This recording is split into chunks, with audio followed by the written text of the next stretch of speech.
Të dashurit e mi, dua t'u auroj festa dhe t'ju dëshiroj shëndet, kokë të kthjellta dhe të qeta dhe përkushtim e durim për gjithçka që dëshironi për veten dhe ata që i doni. Për të gjithë ne dhe shtetin tonë, dëshiroj që të arrisim besimin dhe mbështetjen për njëri tjetrin.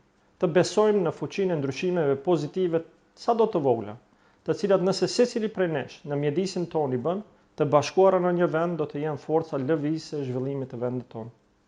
Fuqimisht besoj në kapacitetet tona të shëndosha dhe besimi im në to është forcuar në këto vitet e fundit të krizës. Vlerat socialdemokrate, solidariteti dhe respekti për diversitetin janë buroja jonë kundër padrejtësisë, pabarazisë dhe varfërisë. Zhvillimi nuk është destinacion përfundimtar, por një proces i përmirësimit dhe avancimit të vazhdueshëm. Prandaj, në vitin e ardhshëm 2023, por dhe në ato që vijojnë, së bashku do të ecim përpara drejt Bashkimit Evropian dhe së bashku do të ndërtojmë vendin tonë. Të gjithë së bashku për atë dheun tonë. Gëzuar festat!